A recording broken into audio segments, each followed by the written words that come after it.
A young princess stepped into the heart of Lumira's palace, unaware that the kingdom she once knew was on the brink of collapse. She had been cast aside, falsely accused of a crime she did not commit, and banished to the sea. But what she found on her return wasn't the warm welcome she had hoped for. Instead, it was the fractured kingdom of her father, torn apart by greed, betrayal, and a ruthless enemy that had secretly risen to power. What followed would unravel a dark conspiracy, topple the criminals who had used her name to manipulate the kingdom, and force Zara to face the ones who had betrayed her. They thought they were rid of her. They didn't know that the quiet, seemingly broken girl they had cast into the sea was now a force more powerful than they could ever imagine. Sometimes, the most dangerous person in the room isn't the one who shouts the loudest, it's the one who's learned to listen, observe, and wait for the right moment to strike. This is the story of how Zara returned to save her kingdom, and how her enemies made the deadly mistake of underestimating the strength of a woman scorned. Before we dive deeper into the tale, tell us where you're watching from today. And if you're enjoying this story, don't forget to subscribe. Tomorrow's chapter is filled with twists you won't want to miss. The sun rose over the kingdom of Lumira, painting the walls of King Jaja's grand palace in gold. Inside, servants bustled about, carrying trays of sweet-smelling fruits and bowls of steaming porridge. But in the midst of this, Zara sat alone in the garden, her hands wrapped around a small clay pot filled with water. Zara was no ordinary girl. As the king's youngest daughter, she was loved by the people of Tula, a village on the edge of the kingdom, for her kindness. Children would follow her around the market square, laughing as she handed out coins for sweets. Women would whisper blessings when she helped carry heavy baskets. But there was something else about Zara, something even she didn't understand. Whenever Zara touched water, strange things happened. Flowers would bloom out of season. Birds would sing songs no one had heard before. One day, a servant dropped a vase, and just before it shattered, the water from Zara's hand formed a bubble and caught the pieces. The people of Tula called it a miracle, but in the palace, the whispers were different. The courtiers, jealous of Zara's closeness to the king, started spreading dark rumors. "She's bewitched," one of them whispered in the shadows of the great hall. "The king's troubles began when she was born." Another nodded, his eyes gleaming with malice. "If we don't act, she will destroy us all." The rumors slithered through the palace like snakes, hissing into every corner. Soon, even the servants began to look at Zara differently. Her warm smiles were met with hesitant nods, and the children who once played with her in the garden no longer visited. Zara felt the change but didn't understand why. One afternoon, while she sat in her favorite spot by the koi pond, her father, King Jaja, approached her. The king was a towering man with a presence that commanded attention. His beard, streaked with silver, framed a face worn by the burdens of leadership. But when he looked at Zara, his eyes softened. "My little star," he said, sitting beside her. "Why do you seem troubled?" Zara hesitated, tracing patterns in the dirt with her finger. "Father, do you believe I am strange?" The question caught the king off guard. He frowned. "Who has put such thoughts in your head?" Zara shrugged, her voice barely a whisper. "I see the way they look at me now. Even the birds seem quieter when I'm near." King Jaja chuckled, though it was tinged with sadness. "You are not strange, Zara. You are special. The gods have blessed you with a gift. Never let anyone make you feel otherwise." His words comforted her, but only for a moment. As the days passed, the whispers grew louder. The palace seemed cursed. First, the royal granaries caught fire in the middle of the night, destroying the season's harvest. Then, a fever swept through the court, leaving the king bedridden for days. And as if that wasn't enough, the kingdom's most loyal general defected to a rival nation, leaving their borders vulnerable. The courtiers seized their chance. One evening, during a council meeting, a tall, sharp-faced man named Bako stepped forward. His voice dripped with feigned concern. "Your Majesty, we have done everything to rid the palace of misfortune. Offerings to the gods. Sacrifices at the sacred grove. Yet the calamities persist." The king, weary and frustrated, rubbed his temples. "What are you suggesting, Bako?" Bako bowed low, though his smirk was hidden. There is one explanation left, my king. Someone in the palace harbors dark powers. Someone who brings this misfortune upon us. A murmur spread through the room. The courtiers nodded, their faces solemn. The king straightened, his eyes narrowing. Who do you speak of? Baco hesitated, drawing out the moment. Then, with a theatrical sigh, he said, your daughter, Zara. The room fell silent. The king's fist slammed against the table. You dare accuse my child? Baco stepped back, feigning humility. I speak only out of loyalty to you, my king. The signs cannot be ignored. Zara was seen by the pond when the fire broke out. The fever began shortly after she touched the water in the royal bathhouse. And the general's betrayal. He dined with her the night before he fled. Lies, the king roared, but doubt flickered in his eyes. Baco pressed on. Your Majesty, I mean no disrespect. But the safety of the kingdom must come first. If I am wrong, let the gods prove it. But if I am right... The room erupted into chaos, with courtiers shouting over one another. Zara, hidden behind a pillar, had heard everything. Her heart pounded as tears streamed down her cheeks. She didn't understand how they could twist her actions into something evil. That night, the king summoned her to his chambers. My child, he began, his voice heavy with sorrow, there are those who believe your presence brings misfortune. I do not want to believe it, but the people are frightened. Zara knelt before him, her small hands clasped together. Father, I would never harm anyone. Please, you must believe me. I do, Zara, he said, cupping her face. But belief is not enough. The court demands action. If I do nothing, the people may turn against you. Against us. Tears spilled from Zara's eyes. What will you do? The king looked away, unable to meet her gaze. At dawn, you will be taken to the coast. There, the gods will decide your fate. Zara gasped, her chest tightening. She knew what that meant. The coast was sacred, a place where offerings were left for the sea spirits. If the sea accepted you, you were never seen again. Father, please, she begged, but his silence was answer enough. As the first light of dawn crept over the horizon, Zara was led from the palace, her wrists bound with soft rope. The villagers lined the streets, their faces a mixture of fear and pity. The sea roared in the distance, its waves crashing against the jagged rocks. The priests chanted prayers, their voices rising with the wind. Zara stood at the edge, her heart heavy with betrayal. When the final chant ended, she was pushed forward. The cold water swallowed her whole. The sea was unforgiving. Zara tumbled beneath the waves, the icy water filling her ears and lungs. Her arms thrashed wildly, but the weight of her despair pulled her down faster than the current. The sun above blurred into darkness, and soon, all was quiet. Zara's thoughts began to fade as she sank deeper into the ocean's embrace. Then, just as her vision dimmed, she felt something warm wrap around her wrist. A soft, melodic voice echoed in her mind. Hold on, child. You are not meant to perish here.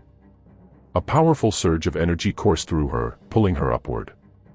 Zara's eyes fluttered open to find herself encased in a shimmering bubble of air, glowing faintly in the dark waters. She gasped, coughing out seawater as she realized she could breathe. Before her floated a creature unlike anything she had ever seen. The woman had skin that shimmered like moonlight, hair that flowed like seaweed, and eyes the color of the deepest ocean. Her lower half was a sleek, iridescent tail that sparkled with every hue of blue and green. I am Lena, the woman said, her voice like a song. And you, little one, are far from where you belong. Zara blinked, still trying to understand. What are you? Lena smiled, her sharp teeth gleaming. I am a mermaid, guardian of these waters. And you are a child of the land, cast away by those who should have cherished you. The memory of the betrayal flooded back, and tears welled in Zara's eyes. They called me a witch, she whispered. They said I brought misfortune. My own father, her voice broke. Lena tilted her head, studying Zara. A witch. No, child. What you carry is no curse. It is a gift, though I doubt you've been taught to use it. Zara frowned. Gift? What gift? The mermaid swirled around her, the water sparkling in her wake. You have the magic of water within you. I could feel it the moment you entered my domain. It called to me, like the song of the tides. I don't understand, Zara said, her voice trembling. All I know is that strange things happen when I'm near water. Flowers bloom, broken things mend, but it only brings trouble. Lena's gaze softened. That is because you have not been shown the truth of your power. It is not meant to harm. It is meant to heal, to protect. But those who fear what they do not understand will always label it as dangerous. Zara wiped her tears, a flicker of hope sparking within her. Can you teach me? Lena nodded. If you are willing to learn, I will show you. But the path will not be easy. The ocean is vast and filled with both beauty and danger. To master your gift, you must face both. I'll do it, Zara said, her voice firm. If I can learn to control this power, maybe I can prove I'm not a witch. The mermaid's laughter rippled through the water. Oh, little one, you have much to learn. Come, let us begin. Over the next few days, or perhaps weeks, for time beneath the sea felt different, Lena became Zara's guide. They swam through coral forests that glowed with bioluminescent light, explored underwater caves filled with treasures from shipwrecks, and met creatures Zara had only heard of in stories. Lena taught her how to sense the rhythm of the water, to listen to its whispers.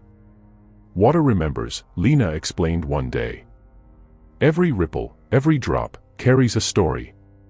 Learn to listen, and it will tell you what you need to know. Zara practiced tirelessly. She learned to summon small currents with a flick of her wrist, to shape bubbles of air, and even to calm the restless waves. At first, it felt impossible, but with Lena's patient guidance, she began to trust herself. One day, as they rested in a hidden cove, Lena turned to Zara. You've come far, little one. But there is more you must understand. What is it? Zara asked, her curiosity piqued. The power within you is not just for yourself, Lena said. It is connected to the land, the sea, and the people who dwell upon them. One day, you will face a choice, to use your gift for vengeance or for healing. That choice will define who you truly are. Zara frowned, her mind swirling with questions. What do you mean? I just want to go back and prove I'm not a monster. Lena's eyes darkened, her voice turning serious. Be careful what you wish for, child. The world above is not as it was when you left. Your absence has left a void, and chaos has taken root. When the time comes, you must decide not just who you are, but what you stand for. Zara felt a chill despite the warm water around her. She didn't know what awaited her back in Lumara, but deep down, she knew Lena's words held truth. Her journey was far from over. While Zara trained beneath the waves, Lumara was unraveling. The absence of the king's youngest daughter did little to quiet the whispers in the palace.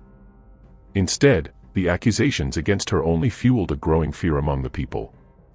Zara's curse lingers, they murmured in the market square. Even without her, misfortune plagues the kingdom. Bako, the ambitious courtier, had seized his chance to tighten his grip on power. He became the king's closest advisor, whispering poisonous suggestions into his ear. Your Majesty, Bako said one evening, bowing low before the throne, the crops have withered despite the rains. The villagers whisper of rebellion. The gods demand greater sacrifices to cleanse the land. King Jaja, his once proud shoulders now stooped with worry, sighed heavily. I have already given so much, Bako. What more do they want from me? Bako's eyes gleamed with cunning. Perhaps it is not what we offer, but who. The spirit of the child you cast out may yet haunt us.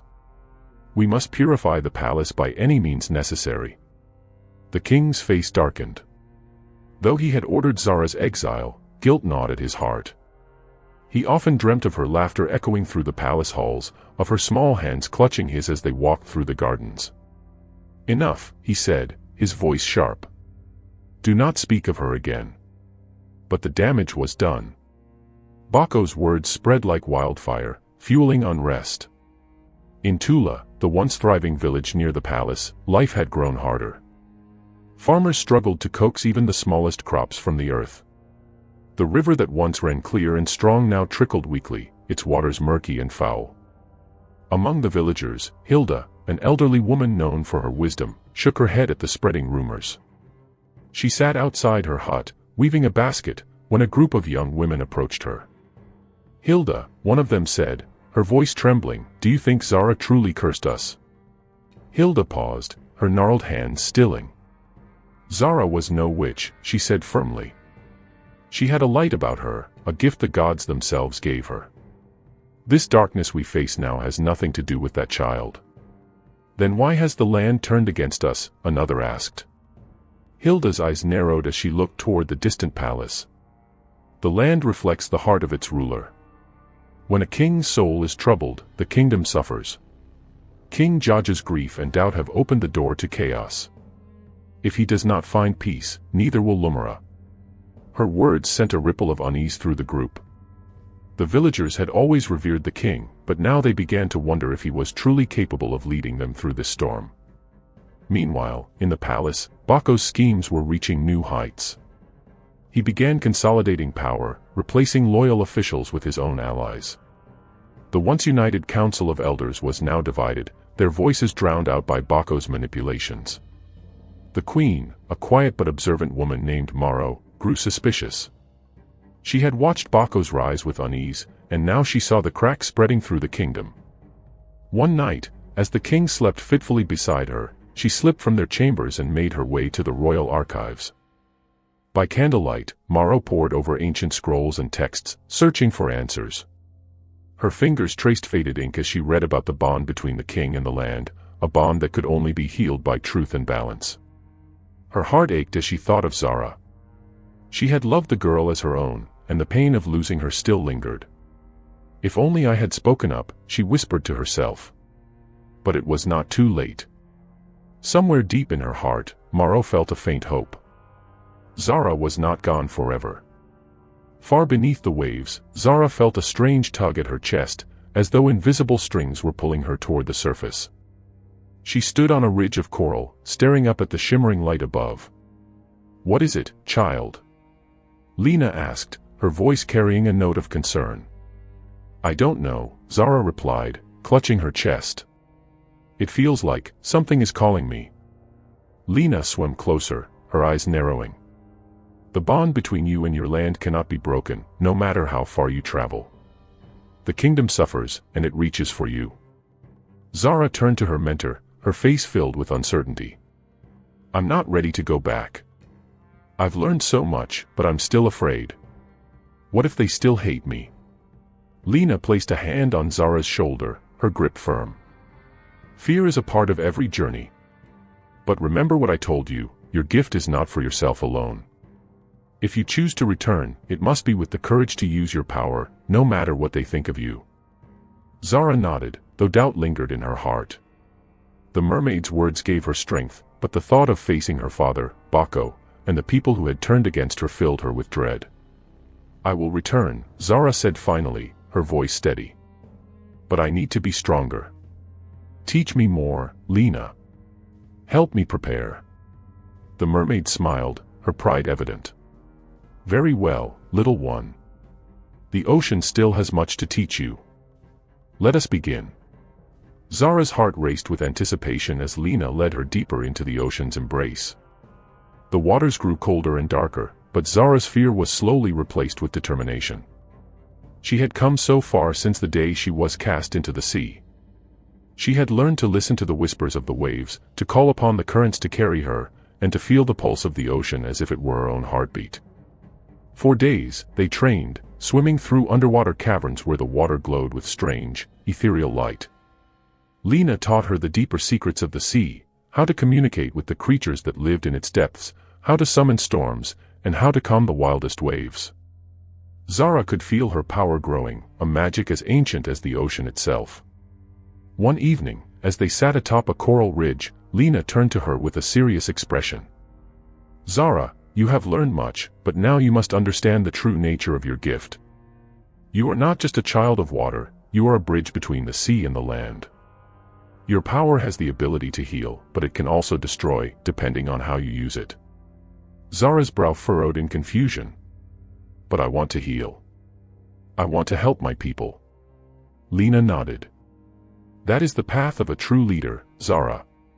But to heal, you must understand the darkness that threatens to consume the kingdom. The pain, the fear, the anger that has grown since your exile, it is a poison that has seeped into the hearts of those you once loved. Zara's stomach twisted at the thought. She had always believed that love and kindness could conquer any darkness. But Lena's words made her realize that things weren't so simple. She had seen the fear in her father's eyes, the way he had turned away from her when the court's accusations became too loud. Zara had always wanted to protect her family and her kingdom, but now she wondered if she could. You are ready now, Lena said, her voice gentle but firm. Your gift is strong enough to bring balance. But you must face the truth of who you are, of the power that lies within you. Zara looked up at the dark horizon where the sea met the sky. She had never felt so torn. Her desire to return to Lumara and prove herself was strong, but the fear of facing her father, the courtiers, and the kingdom's wrath was even stronger. Could she stand against the ones who had betrayed her? Could she show them that she was not the witch they believed her to be? You must decide now, Lena said, her voice fading into the rhythm of the ocean. The longer you wait, the harder it will be. Zara closed her eyes, breathing deeply. She thought of her village, Tula, and of the people who had once praised her for her kindness. She thought of her father, the king, and of how much he had loved her before the darkness of the palace had consumed him. She thought of the court, their whispers, their lies, and the chaos that had consumed Lumara in her absence. With a deep breath, Zara made her decision. I will return, she said, her voice firm with resolve.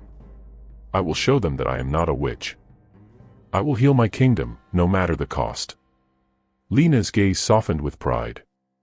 You are stronger than you think, Zara. But remember, healing comes with sacrifice. Be prepared to face the truth, even if it hurts. Zara nodded, a sense of calm washing over her. She was ready. It was time to return to Lumara. The journey back to the surface was swift, the waters parting as Zara swam toward the light. She could feel the pulse of the kingdom, the energy of the land calling to her, beckoning her home. But as she broke through the surface, she was met with an unexpected sight. The once beautiful coast of Lumara was now dark and foreboding, the skies thick with storm clouds.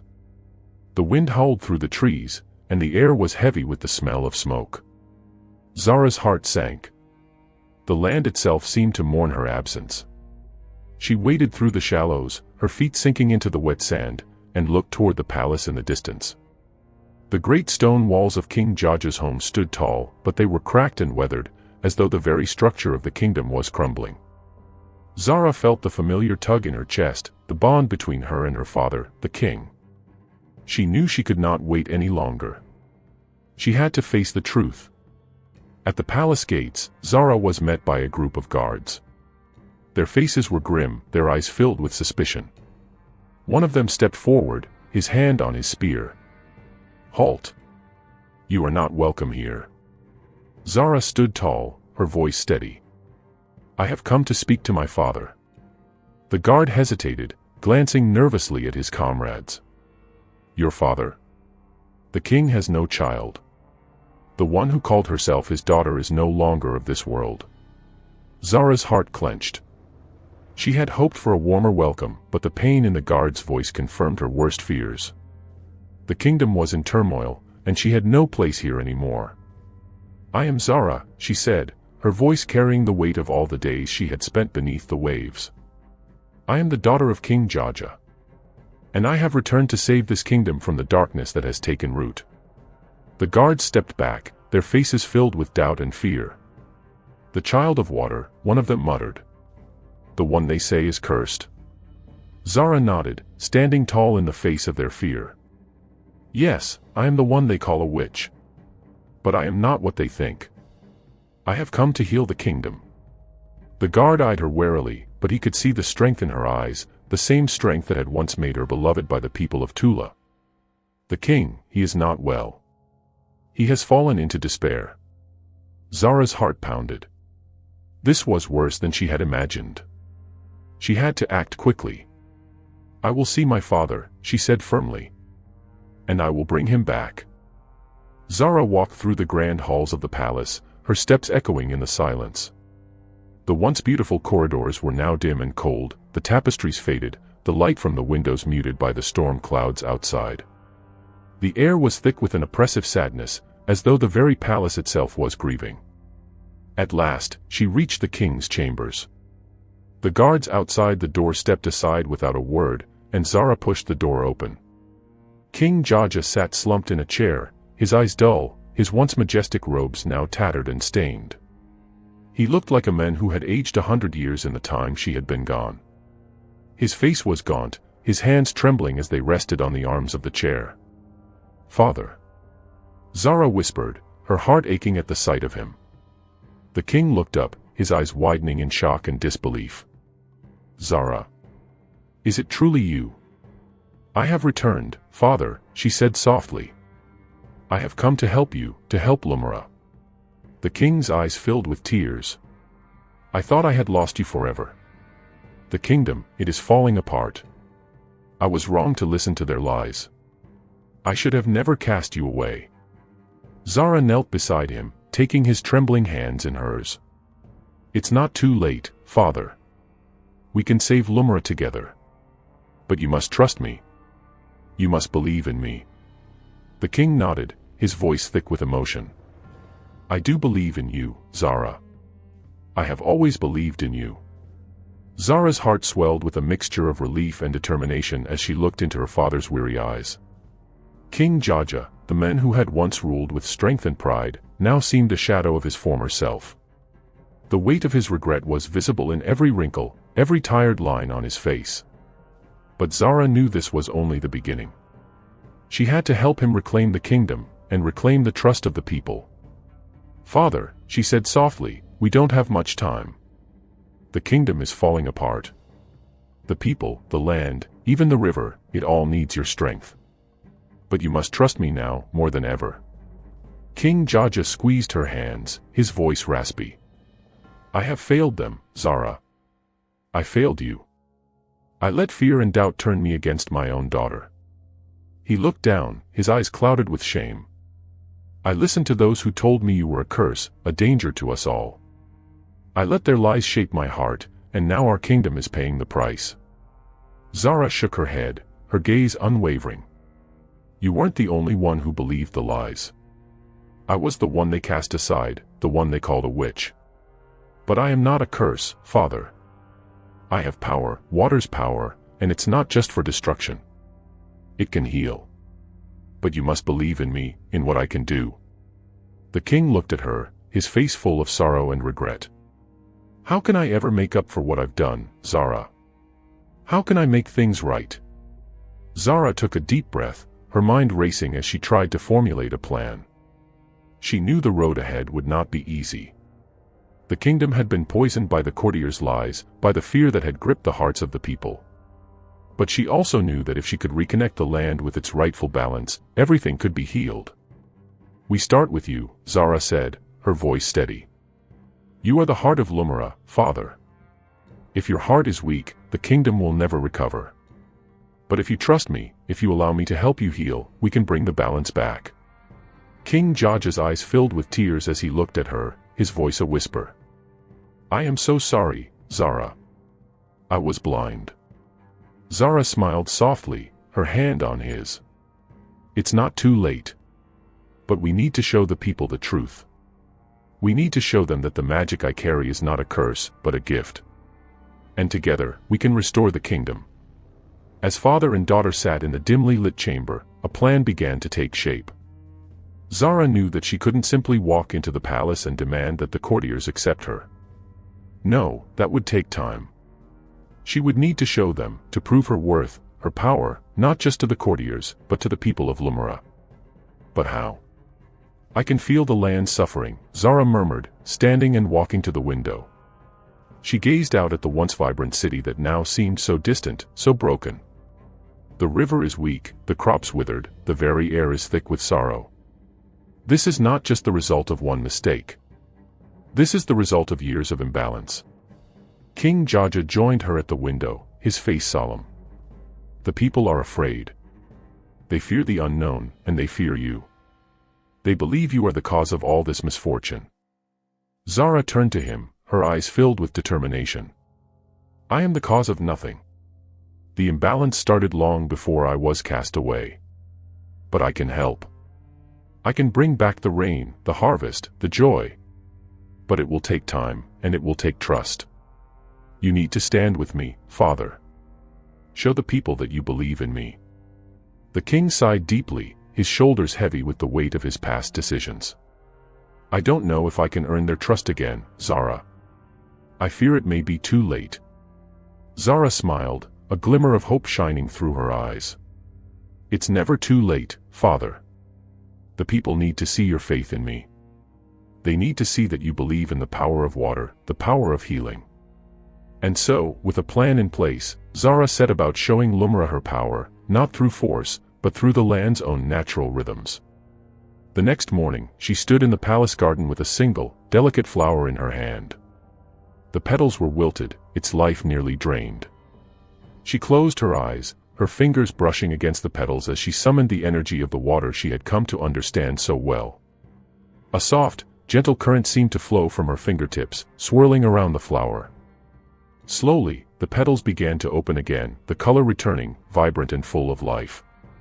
The garden, once dark and dry, began to come alive with color as the plants and flowers responded to her call. The sight of this miracle did not go unnoticed. Word spread quickly through the kingdom that the lost princess had returned, and that she was capable of bringing life back to the land. But there were still many who doubted her. Among them were the courtiers who had orchestrated her exile. In the palace, Bako had already begun making plans of his own.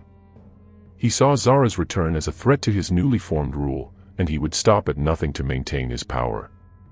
He had convinced King Jaja that Zara's power was dangerous, that it could bring even greater destruction to Lumra if left unchecked. Now, he had to act before Zara could sway the king's heart completely. One evening, as Zara worked in the garden, using her magic to restore the land around the palace, Bako approached the king in secret. Your Majesty, Bako said, bowing low. I fear the presence of the princess may be more dangerous than we thought. The people are already beginning to see her as a savior. But there are whispers that she is using forbidden magic, that she is calling the waters to do her bidding. This could bring even more ruin upon us. King Jaja frowned, his face filled with uncertainty. I don't know what to believe anymore, Bako. I see the changes in the land, but I fear what might happen if I allow Zara too much power. Bako seized the opportunity. The people are afraid. We must act now, before it's too late. We cannot let her lead us down a path of destruction.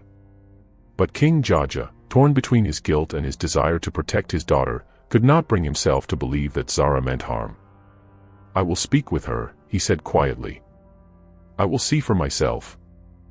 Zara had felt a strange tension in the air as soon as she finished her work in the garden. The familiar pull of the land's suffering had subsided for a moment, but she knew the danger was not yet over. As night fell, she stood near the river, gazing out at the moonlit water. She could feel her power growing stronger with each passing day, but she also knew that there were those who would try to stop her. She was ready for what was to come. The kingdom would be restored, but she would have to confront the lies and the fears that had held it captive for far too long. And so, under the silent gaze of the stars, Zara prepared to face the truth of her past and the challenge of her future. The moon hung high over the kingdom of Lumra, casting a soft silver light over the once bustling streets. Tonight, the air was still, almost expectant. Zara stood by the riverbank, her fingers trailing through the cool, flowing waters, listening to the whispers of the current. The land felt at peace for the first time in years, yet Zara knew the calm was fragile. It wouldn't be long before the courtiers moved again to stop her, to sow fear in the hearts of the people. As Zara turned away from the river, a voice broke the silence. Zara. She stiffened but didn't turn around. It was her father. King Jaja emerged from the shadows, his gait slow but steady. Despite the years that had aged him, the king still carried the noble air that once commanded the kingdom. But tonight, his eyes were filled with doubt, a doubt that no amount of royal power could erase. Zara faced him. "Father, you came." "I had to," the king replied, his voice heavy with emotion. "I am torn, Zara. Baco has spoken to me. He says that your powers could destroy this kingdom. He says you're calling on forces that no one can control. He says." The king hesitated, looking at his daughter as though he were searching for a sign. "He says you are the cause of everything that's gone wrong." Zara's heart sank. She could feel the sting of his words, even though she knew they came from a place of fear and confusion. Baco's lies were spreading, like poison, and now even her father was questioning her. "No," Zara said firmly. "It is not my power that is destroying Lumara, father. It is the imbalance, the fear and distrust that has gripped this kingdom for so long. You've seen what I can do. You saw the garden bloom under my touch. I am here to heal this land, not harm it." The king's eyes flickered with doubt. "I want to believe you, Zara. But how can I be sure? The people are afraid. They are whispering that you are a witch, that you're controlling the waters to bring storms. How do I protect them from this magic?" Zara stepped closer, her gaze unwavering. "Father, I am not a witch. I am your daughter.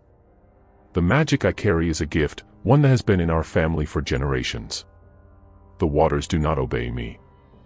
I obey the waters. I listen to them, and they listen to me. This power, this gift, is not evil. It is nature. And it can heal, just as it can destroy. It is all in how we choose to use it." The king stared at her for a long moment, as though he were weighing her words against everything he had been told. He seemed torn, as if the weight of the kingdom's troubles had pushed him to the edge, and now Zara's words were the only thing keeping him from falling. "I have to trust you, Zara," King Jaja whispered. "But what if you are wrong? What if I am wrong?" Zara's voice softened. "Then we face the consequences together, father. But I won't leave. I will stay here and help you heal this kingdom. I won't let it fall apart because of lies." For the first time in a long while, the king nodded. It was a small gesture, but it was enough. He took a deep breath, his shoulders slumping as though a great weight had been lifted from him. "I will stand with you, Zara," he said, his voice quiet but firm. "I will tell the courtiers the truth. We will face this together." The next day, the court was summoned. Word spread quickly through the kingdom that the king would address the rumors that had plagued Zara since her return. People gathered in the palace courtyard, the atmosphere thick with uncertainty. Some believed in Zara, some feared her power, and others simply wanted answers. Zara stood at her father's side, her heart pounding. She could feel the weight of every eye on her, every whisper that seemed to hang in the air. Baco was there, standing among the courtiers with a cold, calculating expression. He had worked for too long to tear Zara down, and she knew he would not stop now. The king stepped forward, his voice booming as he addressed the crowd. "People of Lumara," he began, his tone commanding yet filled with sorrow. "I have failed you. I have allowed fear and doubt to cloud my judgment. I listened to the wrong voices and turned my back on my own daughter." A murmur rippled through the crowd. Zara could feel the eyes on her, some filled with pity, others with fear. "But now," the king continued, his voice growing stronger, "I stand before you, and I ask for your trust. Zara is not a curse. She is not a witch. She is my daughter, and she has come to heal this kingdom." Baco stepped forward, his voice dripping with venom. "Your Majesty, this is a grave mistake. The waters obey her.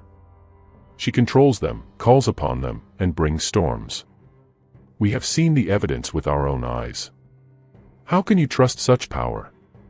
Zara didn't flinch. She stepped forward, her eyes meeting Baco's with unwavering confidence.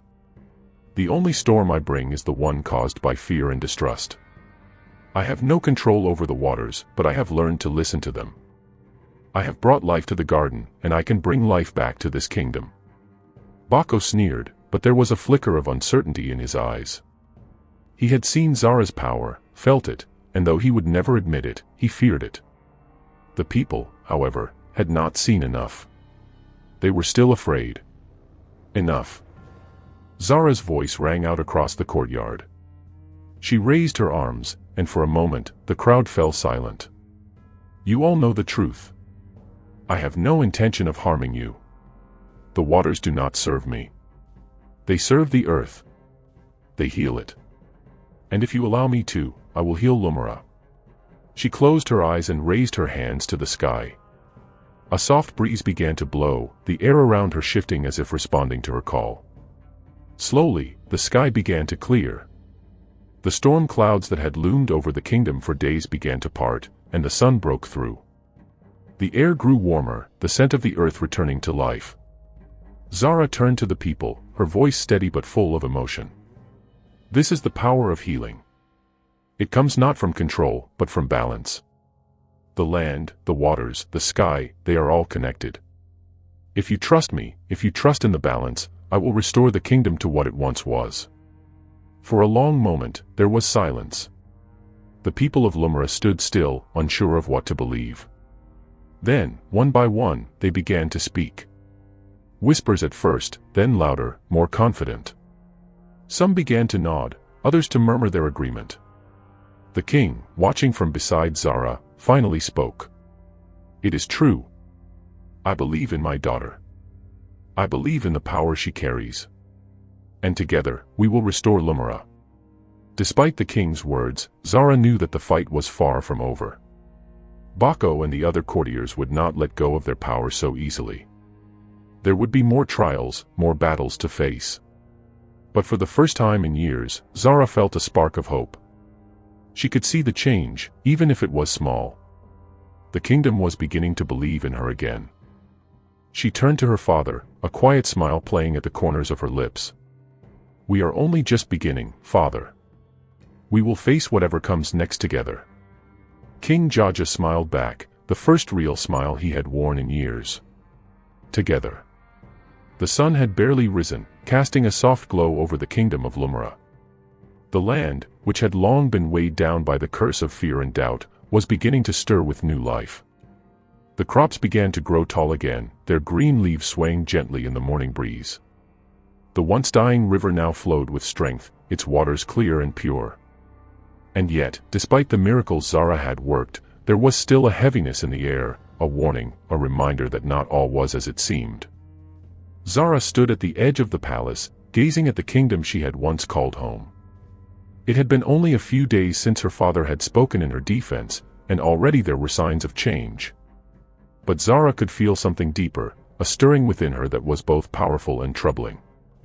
The magic she carried, the gift of water, was not without its costs. Each time she used it, she felt herself being pulled farther from the earth, farther from the balance she so desperately sought to restore. Her thoughts were interrupted by a voice behind her. It was her father, King Jaja. His steps were heavy, his face drawn with concern. Zara, he began, his tone serious, I've heard rumors. There are some who still do not believe in you, in the power you carry. Baco and his followers are not giving up. They will try to turn the people against you. Zara turned to face him, her eyes filled with determination. I know, father. But I cannot let fear rule this kingdom any longer. I will not hide my magic, and I will not let them tear us apart. The king sighed, his gaze drifting to the horizon. I fear it's not just their fear that will destroy us. There is a price to this power, Zara. The waters, the magic you wield, they are not infinite. Each time you call upon them, you risk more than just your own strength. You risk the balance of everything. Zara's heart tightened. She had felt it, the strain, the toll it took on her body and spirit each time she called the waters. But she had pushed the thought aside, focused on the immediate need of restoring Lumara. Now, standing before her father, the reality of it hit her harder than ever. I don't care about the price, Zara said quietly, her voice full of resolve. I will pay it if it means saving Lumara. Her father looked at her with deep sadness. And what of the people? What will they think if they see the cost of your magic? What will they say when they see you weakened, broken? Zara shook her head. They will see strength, Father. Strength in the face of everything that has been taken from us. They will see that I am willing to sacrifice everything for the kingdom. The king placed a hand on her shoulder, his touch gentle but firm. I know you would, Zara. But please, remember that this power, this gift, is not yours alone to carry. The land, the river, the sky, they are all connected. And you cannot bear this burden alone. Zara's eyes filled with understanding. She had spent so long trying to fix everything by herself, trying to restore the balance of Lumra with her own hands. But her father was right. She couldn't do it alone. The kingdom, the land, the waters, they were all part of a greater whole. And she had to learn to trust in that balance, to allow others to help her carry the weight of it. That evening, as Zara sat by the river, she felt a strange pull deep within her. The water was calm, but beneath the surface, she could sense a shift, a ripple, a current that seemed to beckon her forward. She closed her eyes and let the pull guide her, feeling the connection between herself and the water grow stronger. But as she reached out, she felt something else, a sharp, biting pain in her chest. It was as if the very magic she had called upon was turning against her, draining her strength. She gasped, clutching her chest as the pain deepened. The river, once so full of life, seemed to darken around her. The waters no longer flowed with their usual gentle current. Instead, they churned, restless and angry. No, Zara whispered, her breath coming in shallow gasps. This is not how it's supposed to be. In that moment, she understood. The magic she wielded, the power of the water, was not a simple gift. It came with a cost, a price she had not fully understood until now. The balance was fragile, and each time she used her magic, it demanded more from her. The river, the earth, it was all interconnected. And if she used her power without care, without balance, it would not only harm her but the very land she sought to protect. With great effort, Zara pulled herself away from the water, stumbling back onto the shore. She gasped for air, her body trembling as the pain slowly receded. She knew she had to be more careful, that the magic she wielded was not something to be taken lightly.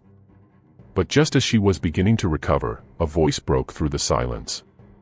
Zara. It was Emma, her friend and confidant, rushing toward her. Zara saw the concern in Emma's eyes, and for a moment, she felt a pang of guilt. She had kept so much from Emma, tried to shield her from the true weight of her power. But now, she had no choice but to reveal the truth. I'm fine, Emma, Zara said weakly, though she knew it wasn't true.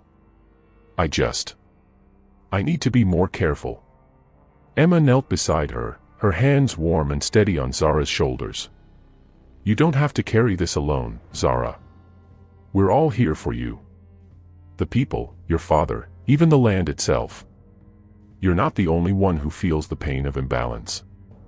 Zara shook her head, feeling a tear slip down her cheek. But I am the one with the power. I'm the one who must fix it. Emma took her hands, her grip firm and supportive. No, Zara.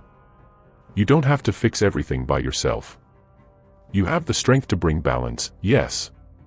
But the true strength lies in sharing the burden. We can help you. The kingdom can help you. Zara looked at Emma, her heart swelling with gratitude. She had been so focused on the burden of her power, so consumed by the idea that she had to do everything alone. But Emma was right. She didn't have to carry it by herself. Thank you, Zara whispered, her voice shaky. I don't know what I would do without you. Emma smiled softly. You won't have to. We're in this together. As the days passed, Zara began to embrace the idea of sharing the burden. She turned to her father, to Emma, and to the people of Lumra for help. They worked together to restore balance to the land, to heal the river, to plant crops that would feed the people. Slowly but surely, the kingdom began to recover. But the shadows of the courtiers still loomed large. Baco had not given up. He was still working behind the scenes, trying to convince the people that Zara's magic was a threat.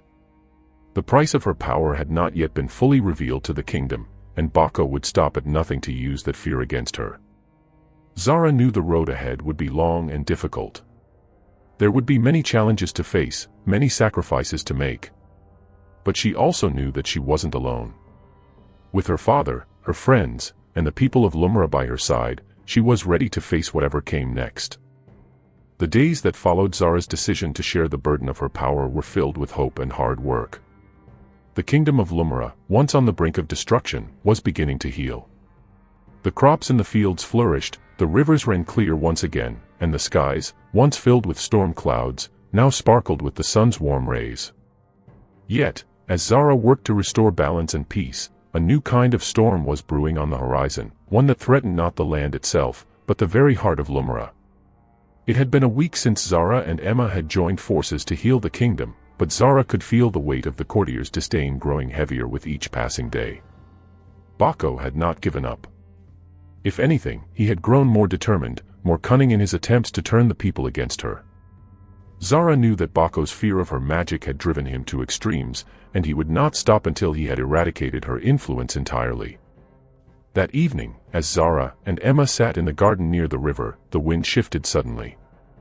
Zara stood up, her heart beating faster as she sensed something was wrong. Emma looked at her in confusion. "What is it, Zara?" she asked, standing as well. "What's happening?" Zara closed her eyes, reaching out with her senses, feeling the rhythm of the earth, the pulse of the water. The air around them crackled, charged with a strange energy. And then, a whisper of danger passed through her, a warning deep within her bones. "It's Bako," Zara murmured. "He's moving against us. He's stirring the kingdom against me." Before Emma could respond, a loud crash sounded from the direction of the palace. The ground trembled slightly under their feet, and the sky above darkened ominously. Zara's eyes widened as she realized what was happening. The very air seemed to hum with tension. "Come, Emma," Zara said urgently. "We need to get to the palace. Now." Inside the palace, chaos was erupting. Courtiers rushed through the corridors, their faces panicked, their voices filled with fear. King Jaja stood in the center of the throne room, his expression grim as Bako, flanked by several loyalists, stepped forward, a wicked gleam in his eyes. "Your Majesty," Bako began, his voice dripping with false concern. "It has become clear that the kingdom cannot survive with this magic in our midst. Zara's powers are too dangerous. The people are in fear, Your Majesty. They fear what they do not understand. We must act swiftly before it's too late." King Jaja's face was pale, his eyes filled with conflict. Zara could see that he was torn, but the fear that Bako had sowed in his heart was undeniable. The court murmured in agreement, their voices rising as they rallied behind Bako's words. Zara entered the room just in time to hear the final part of Bako's speech. Her father's gaze flickered toward her, and she saw the doubt in his eyes. She felt her heart twist with the pain of betrayal, but she forced herself to stay calm. "Father, no," Zara said, her voice steady but filled with desperation. "Please, listen to me. I am not a threat. I only seek to restore balance to Lumra." But Bako's voice cut through hers. "The people fear her, Your Majesty," he said, his words like daggers. "If you do not act now, this kingdom will fall apart. Zara's powers are uncontainable. She is using magic that we do not understand. If we do not stop her, the storm that has already begun will swallow us whole." Zara's heart pounded in her chest as she saw the indecision in her father's eyes. She stepped forward, her voice pleading. "Father, I promise you, everything I've done has been to help this kingdom. The land, the waters, they are not my enemies. I am not using them to destroy us. I am restoring the balance. If you can only see that." But King Jaja shook his head, his hand raised to silence her. "Zara, I do not know what to believe anymore. The people are frightened, and I must do what I think is right for Lumra." Zara's heart dropped. This was not the man she had once known. This was a king, ruled by fear, unwilling to trust the daughter he had once loved. A king too easily swayed by the whispers of those like Bako. "Father," Zara said, her voice filled with quiet anguish, "You can't listen to them. You know me. You know my heart." But her father turned away from her, his voice cold. "I am sorry, Zara. I must protect my people. And that means putting an end to this magic." With those words, the world around Zara seemed to crumble. The air grew thick with tension, and she felt the energy of the storm grow stronger. But it was not a storm of nature, it was a storm of betrayal. Her father, the one person who had once believed in her, had turned against her. In that moment, something inside Zara snapped. She felt the magic surge within her, felt the raw power of the water as it called to her. But this time, it was different. It was not the calm, healing magic she had used to restore the kingdom. This time, the magic burned with anger, with the force of all the hurt and fear that had built up inside her over the years. "Enough!" Zara shouted, her voice ringing with authority. The ground trembled beneath her feet as the river that ran through the kingdom surged with sudden force, rising up in great waves. "Zara, stop!" Emma cried, rushing to her side. But Zara couldn't hear her. The magic was roaring inside her, taking control, threatening to explode. She needed to make them understand, she needed them to see what was at stake. But Baco stepped forward, a smug smile on his face. "You see. This is the power you are allowing to run rampant, Your Majesty. This is the true face of the witch."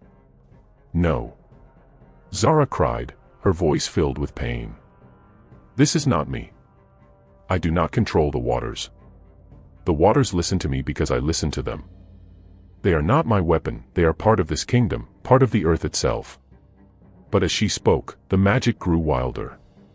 The river rose higher, threatening to overflow its banks. The winds howled around them, and the sky darkened with clouds. The storm had arrived, and Zara was no longer sure if she could control it. The kingdom was on the edge of ruin, and Zara had only one choice left, to either give in to the power that had saved her or risk losing everything she loved. The winds howled like the angry cries of forgotten spirits, and the earth beneath Zara's feet quaked with a deep, unsettling tremor. The sky, once a peaceful blue, was now choked with dark, swirling clouds, pressing in like a heavy weight. The river that had once been the kingdom's lifeblood now roared with wild fury, sending waves crashing against the palace walls. The storm that Zara had unwittingly summoned was no longer a mere display of power, it was a manifestation of all her fear, pain, and frustration. Zara's heart pounded in her chest as she stood at the center of the throne room, her arms outstretched, her voice hoarse from shouting. But despite the fury of the storm, despite the chaos she had unleashed, there was something deep inside her that refused to let go. She was more than just the magic, more than just the power that had shaped her destiny. But how could she make them understand that? How could she make her father, the people, and Baco see the truth? Baco's face twisted into a cruel smile as he stood at the edge of the throne room, his eyes gleaming with triumph. "This is the power you want to put your faith in, Your Majesty," he sneered, his voice thick with contempt. "This storm is proof of her witchcraft. It is proof that she cannot be trusted. The people will never follow someone like this." Zara's heart clenched at his words. She could feel the deep, painful truth in them. The people did fear her. They feared what they didn't understand. And now, her father, the one person she had hoped would stand by her, was caving to that fear. "Father," she said, her voice breaking with the weight of the moment. "Please. You know me. This power, this magic, I don't control it. It is a gift from the earth, the water, the sky. It is not a curse, and it is not a weapon. It is part of me, and it is part of this kingdom. We can make this work together." But King Jaja stood motionless, his face a mask of indecision. I don't know what to believe anymore, Zara," he murmured, his voice full of sorrow. "The people are frightened. They are calling for action. And Baco, he has shown them only the worst of what you can do." Zara's heart shattered at the sight of her father, the man who had once been her greatest protector, now caught in the web of fear that Baco had woven. She reached out, but the wind ripped her words away. "I'm not the enemy, father," she said, her voice firm but filled with pain. "The enemy is fear. And if we don't face it together, we'll lose everything." Her words hung in the air like a prayer, but her father's expression remained unchanged.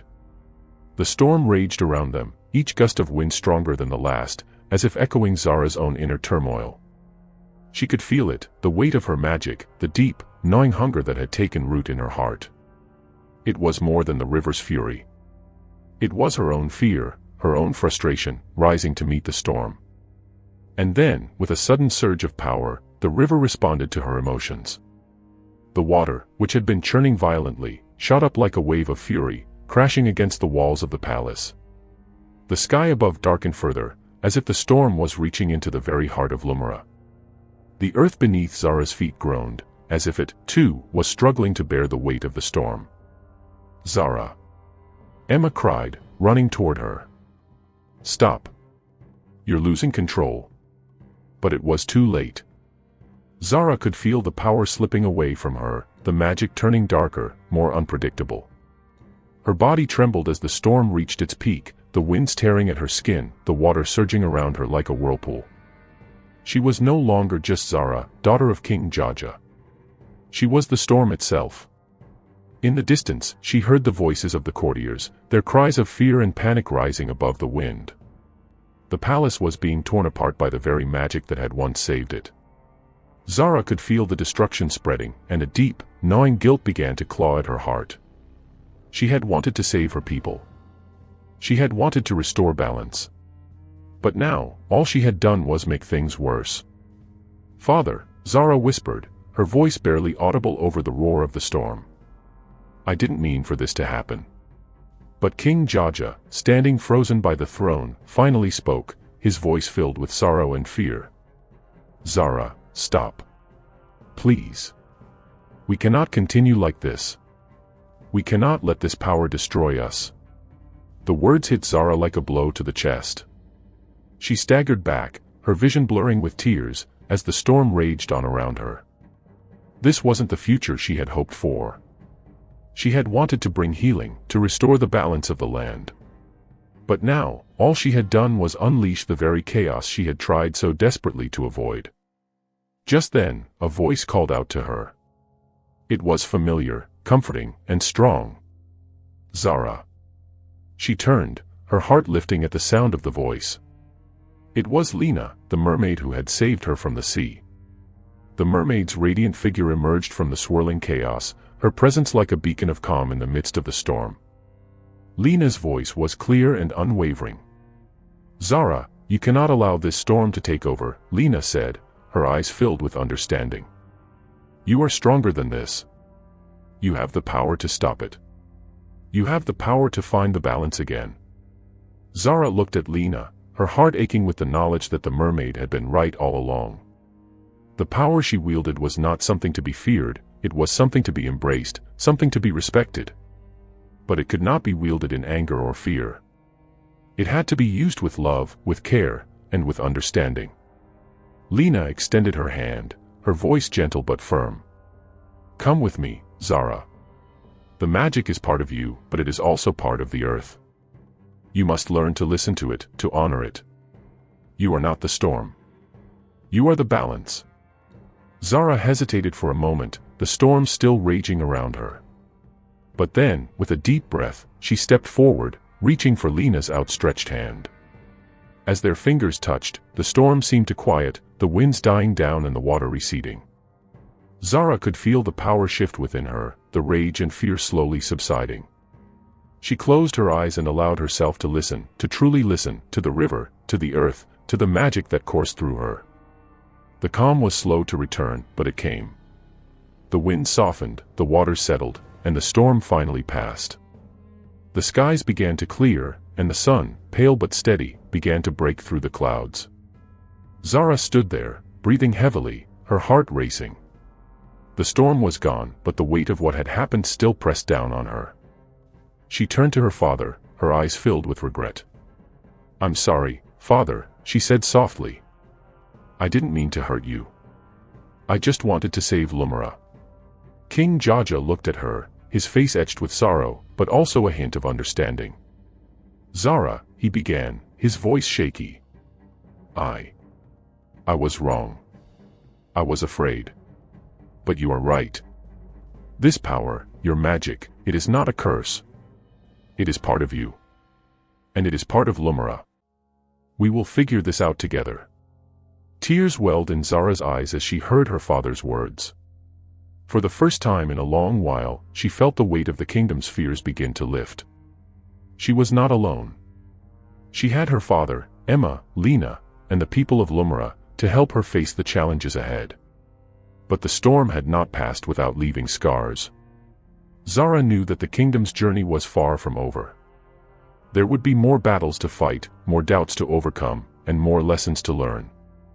But for the first time, Zara believed she could face them. The balance, she realized, was not just about the magic.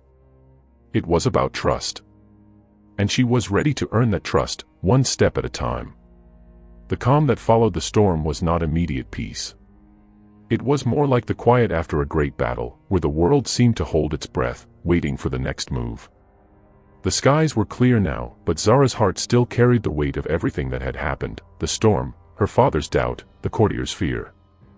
Though the winds had died down, the storm inside her had only just begun to calm.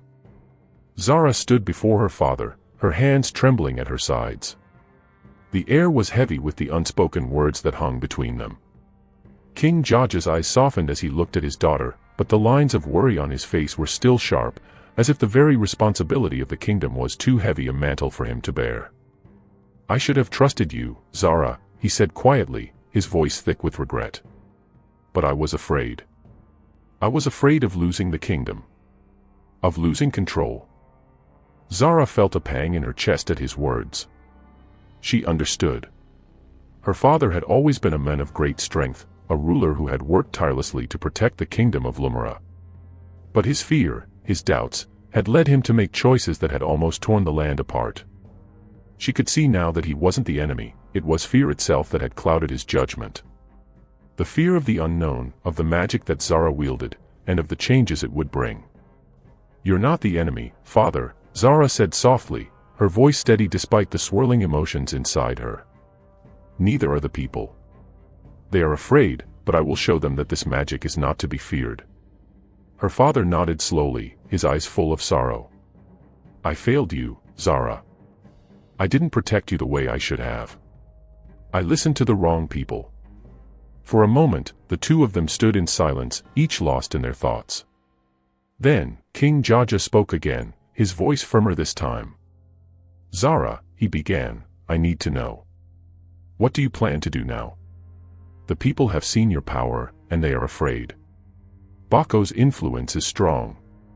He's spreading fear and doubt among the court." Zara looked down, thinking deeply. Her magic, her gift, was part of the very fabric of Lumara. But she couldn't just wield it like a weapon to force people into submission. She needed to show them that it was a force for good, a means of healing, not destruction. She couldn't just tell them, it had to be something they felt in their bones, something they would understand without words. "I'll go to the people," Zara said finally, her voice steady with newfound resolve. "I'll show them the truth. I'll heal the land, not through force, but through trust." Her father raised an eyebrow. "How do you plan to do that?" Zara smiled, a small but confident smile. "I will speak to them, father. I will go to the villages, and I will show them the power of the earth, the water, and the sky. I will show them that my magic is not their enemy, it is their ally." Her father sighed, still clearly torn. "And Bako. Bako will never stop, but I won't let him turn the people against us. I won't let fear rule Lumara. We've lived in fear for too long. It's time to change that." King Jaja looked at his daughter for a long time, as if seeing her in a new light. "You are your mother's daughter," he said softly. "You have her strength, her heart. I don't know if I can follow you down this path, Zara, but I will support you. I will stand by you, as much as I can." Tears welled up in Zara's eyes at the words she had longed to hear. Her father, the king of Lumara, was willing to put his trust in her, even if it meant stepping into the unknown. For the first time, she felt the weight of his love, and for the first time, she felt that she wasn't alone. "Thank you, father," she said, her voice full of gratitude. Together, we will make Lumra strong again. The next morning, Zara prepared to leave the palace. Emma stood beside her, her expression full of concern but also determination. You really think you can change their minds? Emma asked softly, her eyes scanning the distant horizon. After everything that's happened? After the storm? Zara nodded. I have to, Emma. I can't stay hidden in the palace. The people need to see me for who I truly am, not just the girl with magic, but the girl who wants to help them. We can rebuild this kingdom together. Emma looked at her with a mixture of awe and worry. Just be careful. Baco won't let you do this easily. He'll try everything to stop you. Zara's gaze hardened, the resolve in her eyes growing stronger. Let him try. But he'll fail. Because this time, I'm not alone. I have the power of the earth, the water, the sky, and I have my family. And the people of Lumra will see that magic is not something to fear. With that, Zara turned and left the palace, her heart filled with both fear and hope. The road ahead was uncertain, and Baco's influence was still strong. But she knew one thing for sure, she couldn't stop now. Not when the kingdom needed her most. As she walked toward the gates, she looked back one last time at the palace, her father standing in the doorway, watching her with a mixture of pride and fear. She gave him a small wave, and though he didn't wave back, she knew he understood. This was her path now, and she would follow it, no matter where it led. The journey to the first village took several days. Zara traveled on foot, with Emma by her side, and her thoughts were heavy as they walked. She couldn't shake the feeling that something was wrong. The storm may have passed, but the kingdom was still in turmoil. Baco's shadow loomed over them all, and she knew the true test of her strength had only just begun. When they finally reached the village, it was eerily quiet. The villagers watched them from a distance, their faces filled with suspicion. Zara could feel the weight of their gaze, the unspoken fear that clung to the air. It was the same fear she had sensed in her father's eyes, the fear of what she could do, the fear of what she represented. Don't worry, Emma said softly, sensing Zara's unease. You're doing the right thing. They'll understand once they see you. Zara nodded, though she wasn't so sure.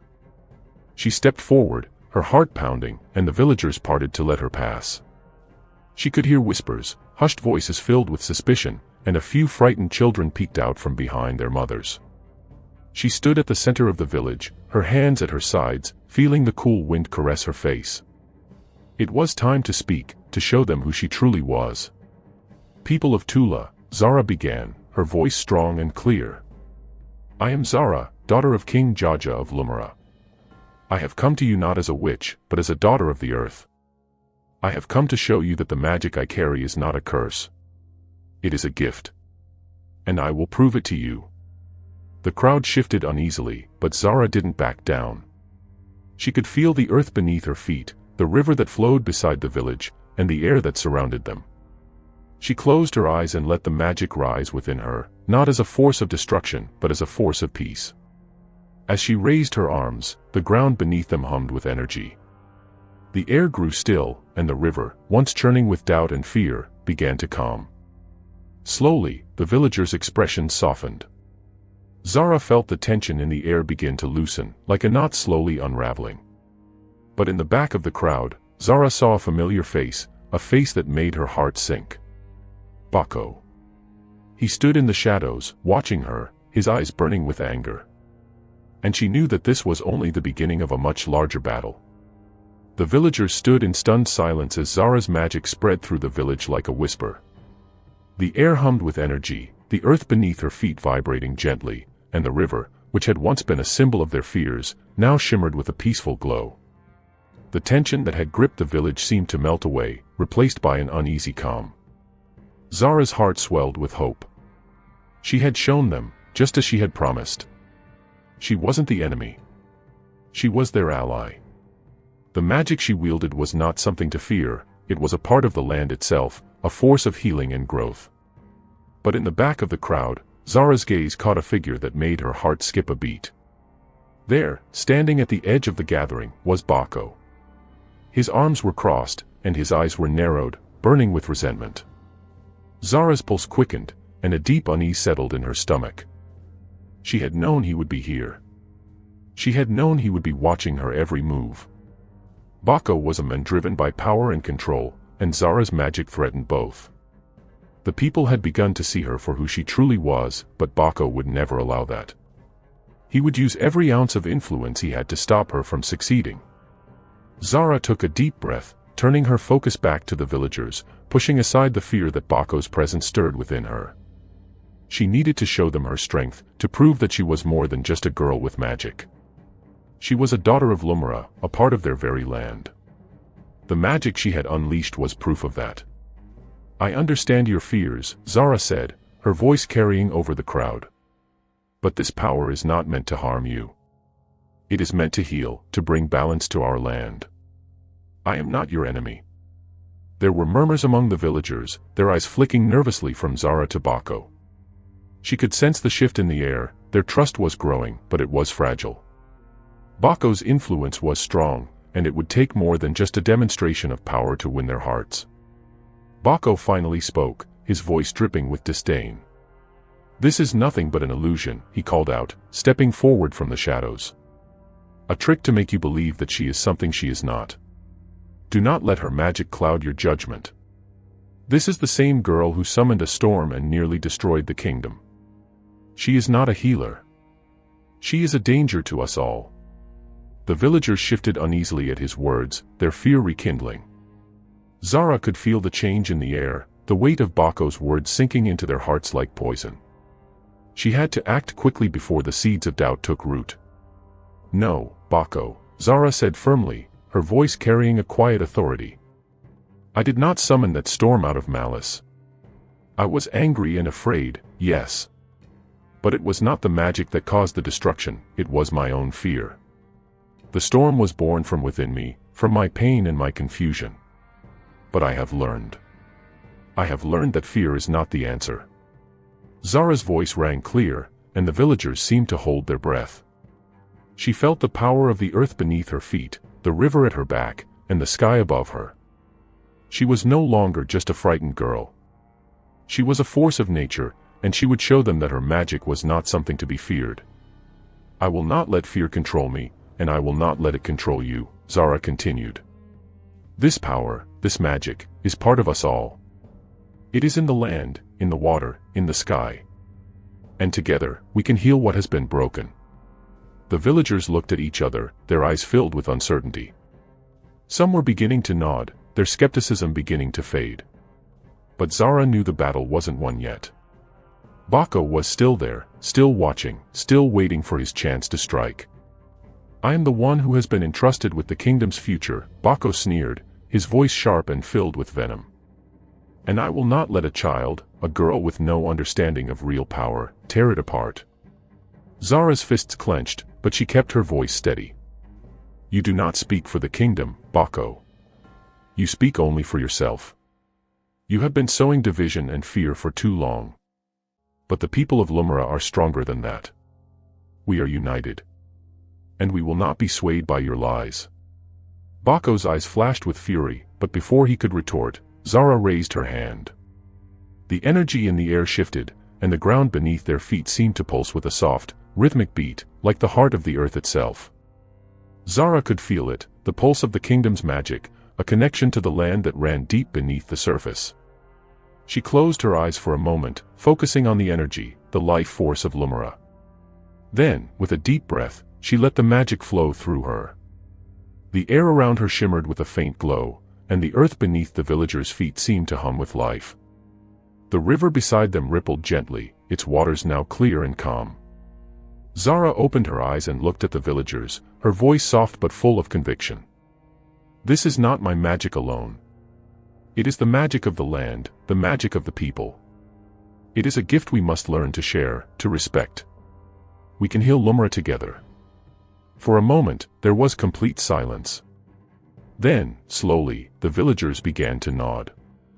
Their expressions, once filled with fear, were now filled with cautious hope. Zara's heart swelled with relief. She had done it. She had shown them the truth. But Bako was not finished. He stepped forward, his face twisted in anger. You think they will follow you? You think they will trust you? You are nothing but a girl with power she does not understand. And I will make sure they know the truth. You will never be their queen. Zara's gaze hardened. I am not here to be their queen, Bako, she said coldly. I am here to help them. And if you stand in my way, you will be the one who loses everything. Bako sneered and turned on his heel, storming away from the village square, his words lingering in the air like poison. We shall see, he muttered, his voice low with venom. As he disappeared into the distance, Zara felt the tension in the air begin to ease. The villagers had seen the truth. They had witnessed the power of her magic and had begun to understand that it was not something to fear. But Zara knew this was only the first battle. There would be more. Bako would not stop. And his influence over the courtiers in the palace would not be easily shaken. But for now, she had won. She had proven that her magic was not a curse, it was a gift. And as long as she had the support of the people, she would continue to fight for Lumira's future. Turning to Emma, Zara smiled wearily. We've taken the first step.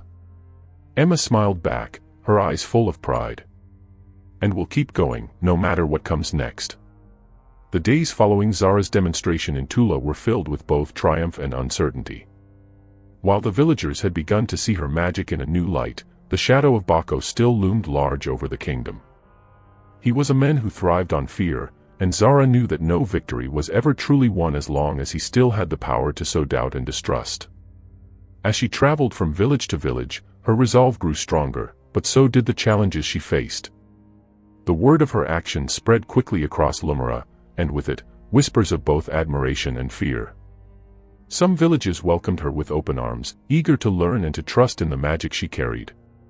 Others, however, remained skeptical, fearful of the unknown power she wielded. Zara's heart weighed heavy with the knowledge that many would not so easily embrace the change she sought to bring. She couldn't blame them. Fear was a powerful thing.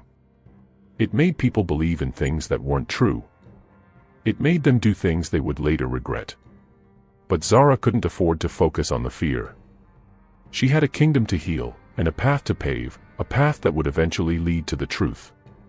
After a long journey, Zara arrived in the village of Ayumo, a place known for its beautiful, towering trees and flowing rivers. Here, she hoped the people would be more open to her message, for it was said that the elders of Ayumo were wise and had a deep connection with the land. If any village could understand the importance of balance, it would be this one.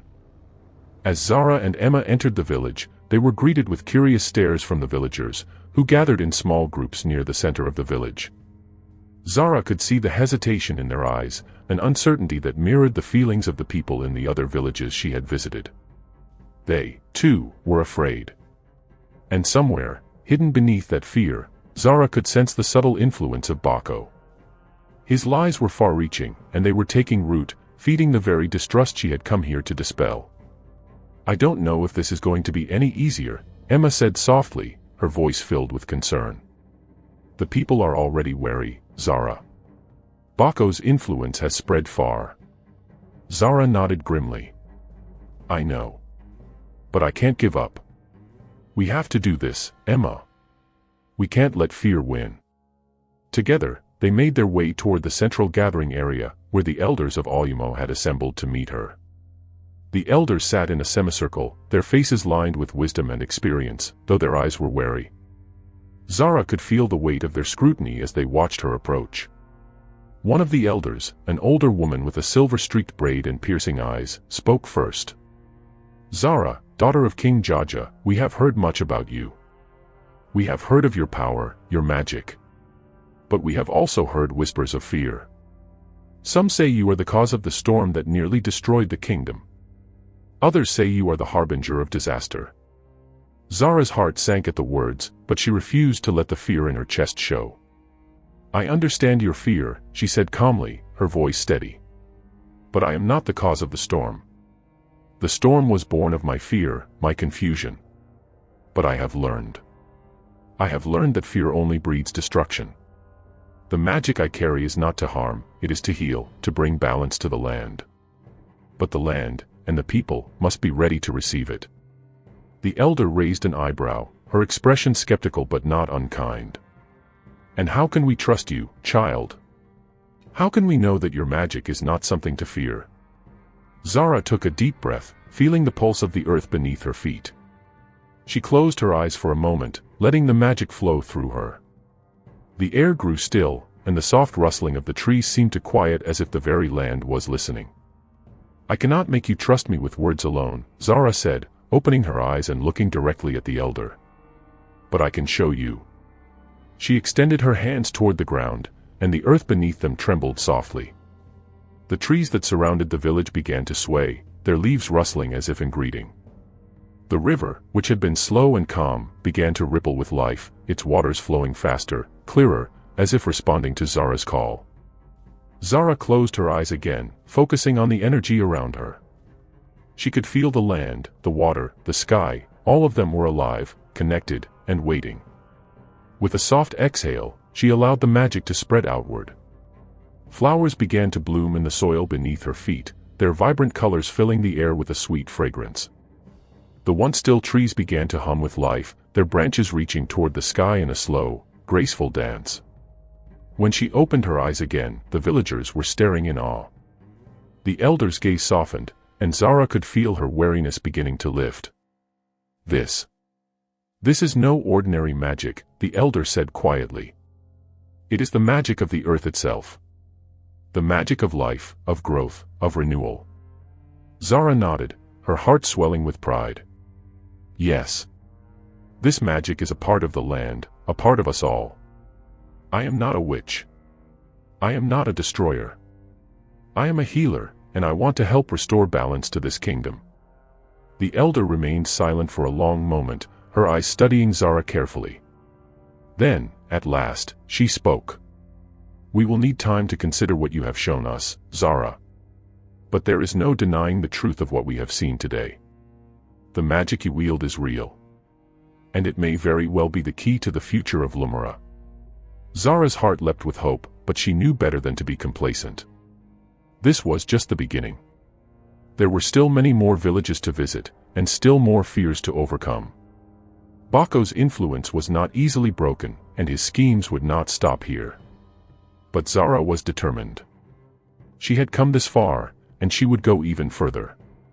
She would prove to the people of Lumara that the magic she carried was not something to fear. It was a gift, one that could heal their kingdom, if only they would accept it. As Zara and Emma continued their journey, they encountered more villages, each with its own challenges.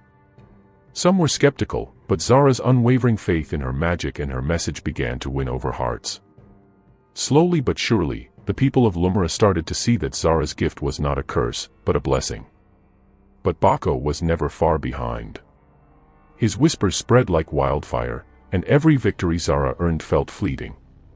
She knew that her greatest challenge was yet to come, the battle for the palace, the heart of Lumara itself.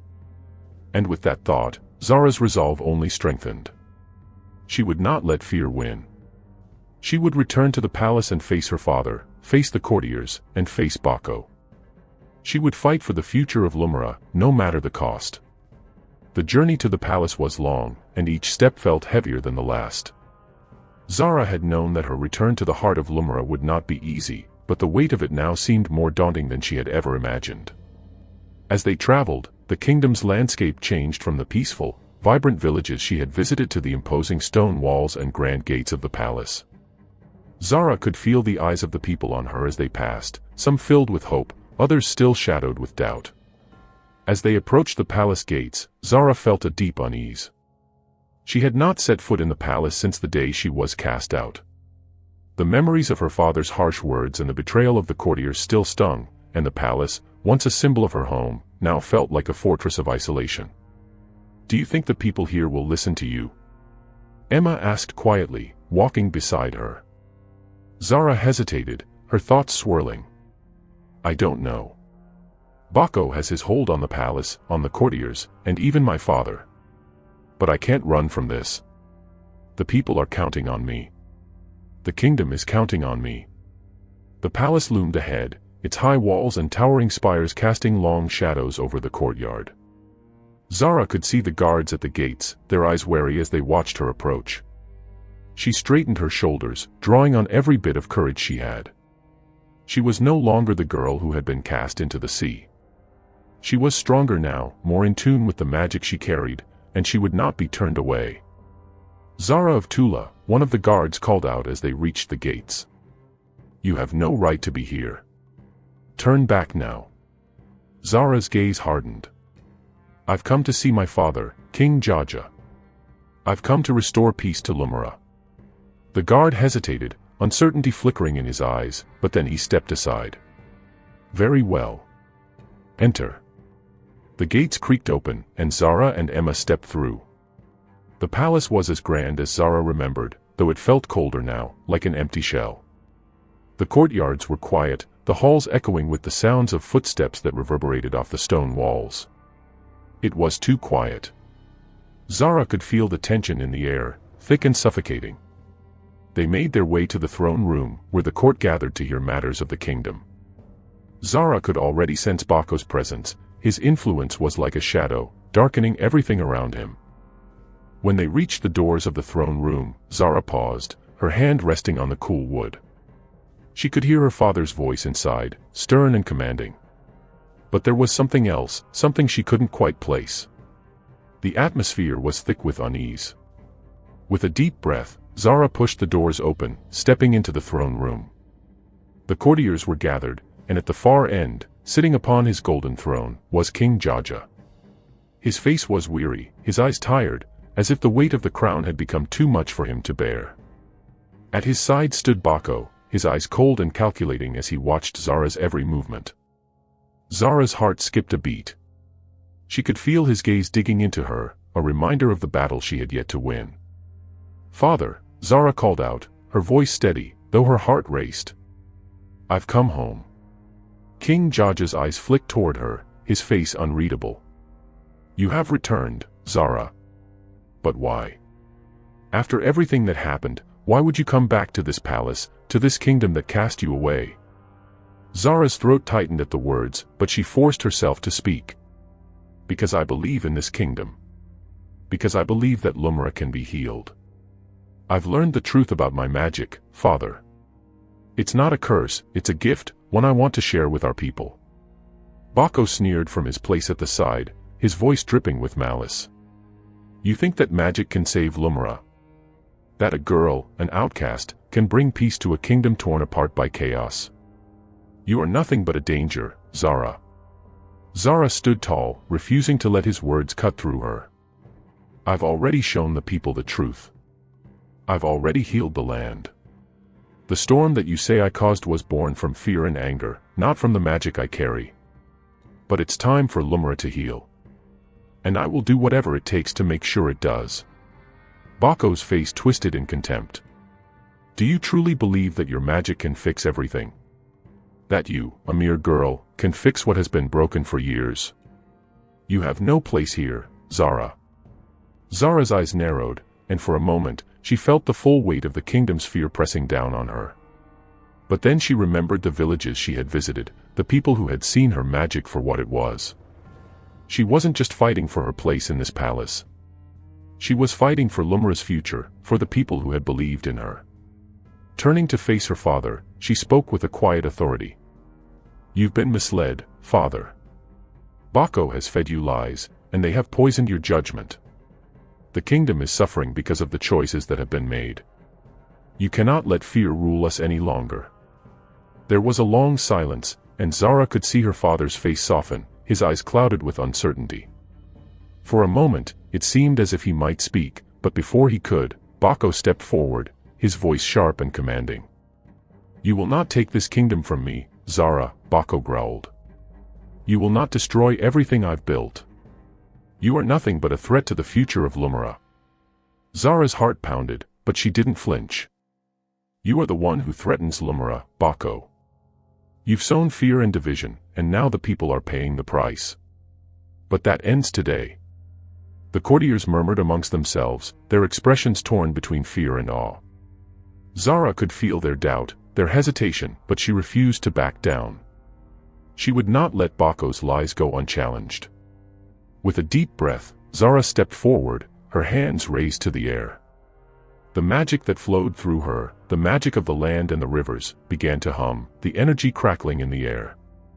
The earth beneath their feet seemed to tremble, and the once still air was now thick with power. "Enough," Zara said, her voice echoing through the throne room, filled with strength and certainty. "I will show you, Bako. I will show you that this magic is not a weapon. It is the salvation of Lumara." The throne room was thick with tension as Zara stood tall, her hands still raised toward the heavens. The air around her buzzed with magic, the very earth beneath her feet responding to her call. She could feel the power surging through her, the connection to the land stronger than ever. It was as if the kingdom itself had heard her plea for balance and healing. But Bako, ever the manipulator, did not flinch. His eyes locked onto hers with a coldness that sent a shiver down her spine. He was not the least bit intimidated. Instead, he laughed, a low, mocking sound that seemed to echo off the stone walls of the throne room. "You think your little tricks will save Lumara?" Bako sneered, his voice laced with venom. "Your magic is nothing but an illusion, Zara. The kingdom is mine, and I will not let a child of the sea tear it down." Zara's heart pounded in her chest, but she refused to be shaken by his words. She had come too far to turn back now. The people of Lumara needed her to be strong, to prove that her magic was not a curse, but a force for good. "I don't need illusions, Bako," Zara replied, her voice steady. "I have the truth on my side, and that is more powerful than any of your lies." With a swift motion, she clenched her fists, drawing on the magic that flowed through her. The ground beneath her feet trembled, and the air grew thick with energy. She could feel the pulse of the earth, the heartbeat of Lumara, as if the very land was rallying behind her. The trees that surrounded the palace seemed to sway in unison with her movements, their branches reaching toward the sky as though in agreement. Bako's eyes narrowed, and for a moment, there was a flicker of doubt in his expression. But it was gone in an instant, replaced by a cold, calculating rage.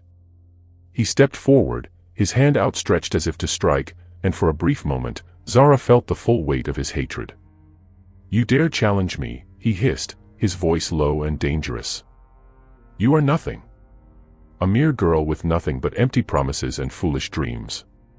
Zara didn't back down.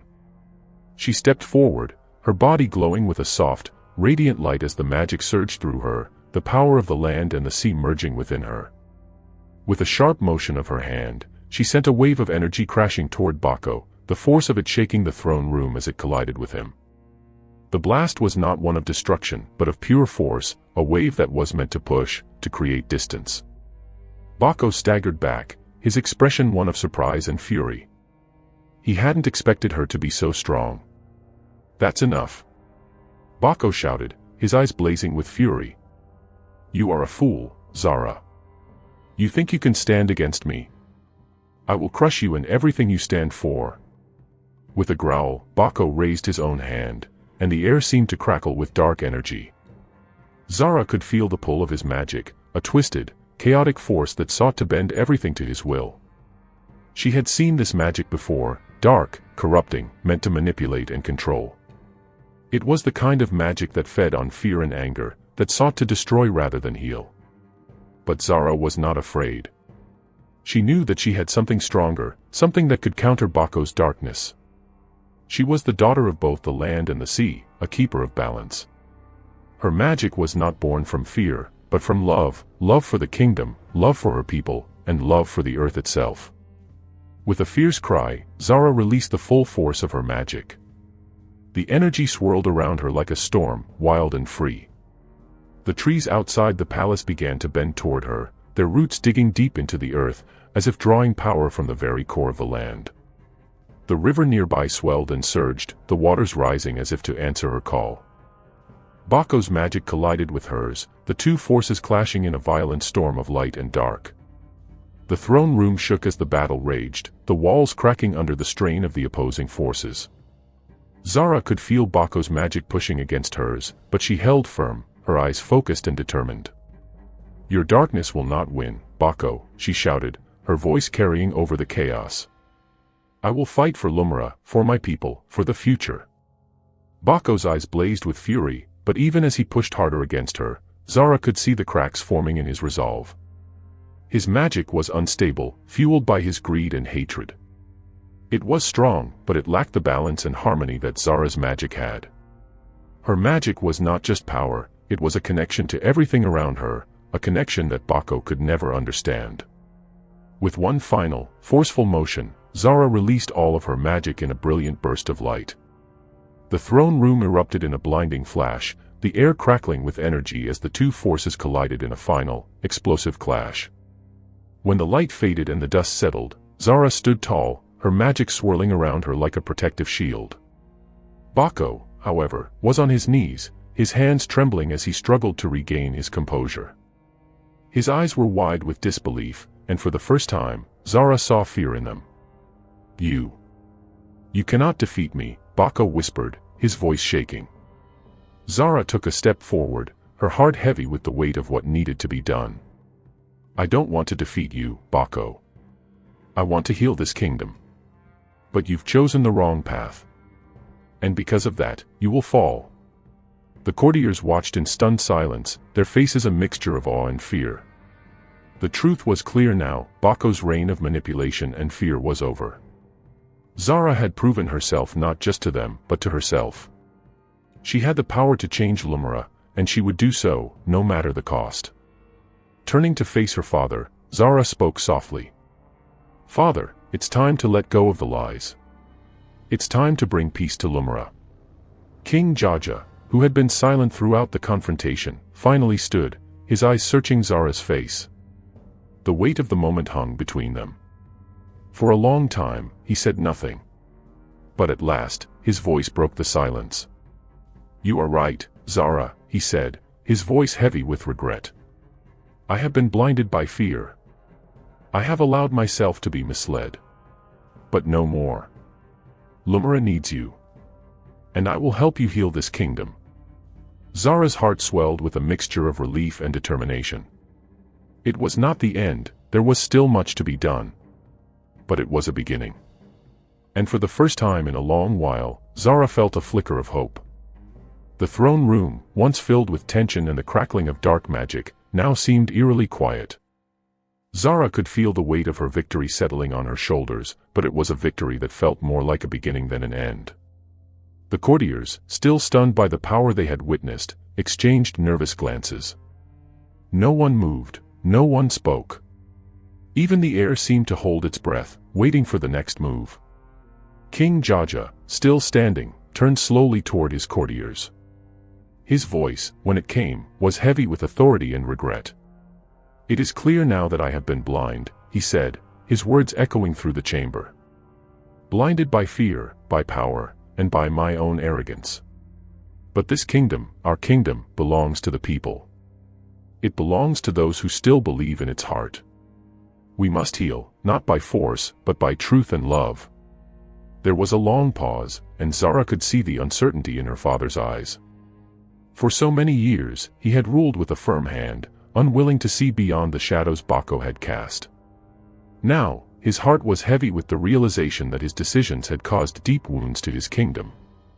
But Zara could also see something else, a flicker of hope, a desire to make things right. Zara stepped forward, her voice steady but soft. "We can heal Lumira, father. But we must start with the people. They need to feel safe again. They need to know that their king is not a tyrant, but a leader who will protect them." King Jaja nodded slowly. "I will do what it takes. I will call for a council. We will listen to the people, to their voices, and rebuild Lumira from the ground up." The courtiers, many of whom had been loyal to Bako, began to murmur among themselves.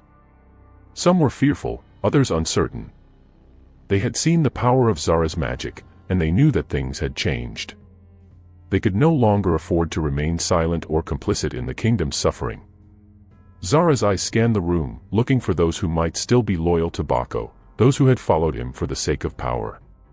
But she could see that even they were hesitant now, their once firm convictions shaken by what they had witnessed. "We cannot heal what is broken by ignoring the truth," Zara said, her voice strong. "There must be accountability. Bako's lies cannot go unpunished." We must ensure that justice is served, so the people of Lumra can trust again." Bako, still kneeling on the floor, glared up at her. His face twisted in anger and fear, but there was a glint of something else in his eyes, something Zara could not quite place. For a moment, she felt a flicker of sympathy. He had been consumed by his own hunger for power, and now he was trapped by the very darkness he had created. "You think I'll just disappear?" Bako spat. "I will never bow to you, Zara. Never." Zara met his gaze, unflinching. "You no longer have a choice. The kingdom will not follow you, Bako. You have betrayed its people for the last time." King Jaja stepped forward, his voice firm and final. "Bako, you will be taken into custody. You will answer for your crimes against this kingdom." The courtiers watched in silence as Bako was led away, his head held high despite the chains that bound him. Zara couldn't help but feel a twinge of sadness. It wasn't that she wanted to see him suffer, it was that she knew his heart had become too dark to save.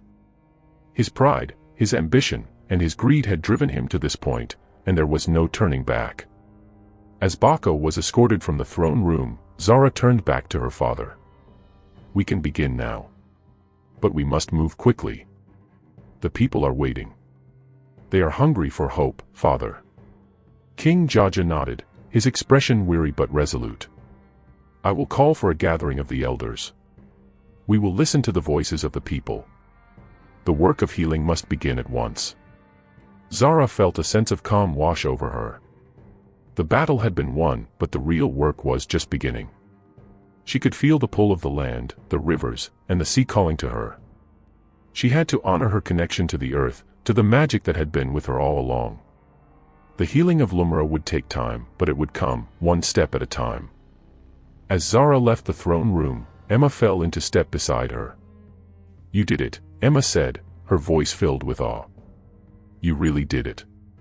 The kingdom is yours again." Zara smiled softly, but there was no joy in it. "Not yet. There's still so much to do." The streets of Lumra were quiet as Zara and Emma made their way toward the village square.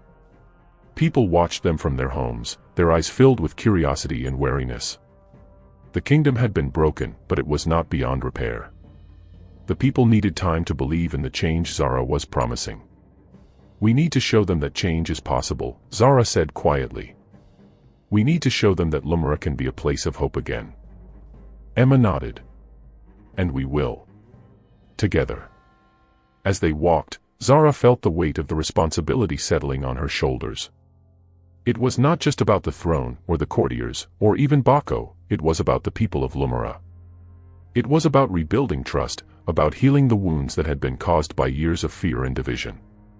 And most of all, it was about proving that the magic she carried was not something to be feared, but something to be embraced. When they reached the village square, Zara stood before the crowd of people who had gathered. They were silent, their eyes filled with questions and uncertainty. But Zara stood tall, her heart full of hope. "I have returned," she began, her voice carrying over the crowd. "And together, we will rebuild Lumra. We will heal the land, heal the hearts of the people, and bring peace once more." The crowd was still, but Zara could see the first flicker of hope in their eyes. It was not a loud declaration, but a soft promise, a promise that things could be different, that the kingdom could be healed. As Zara stood there, she felt the magic within her stir again.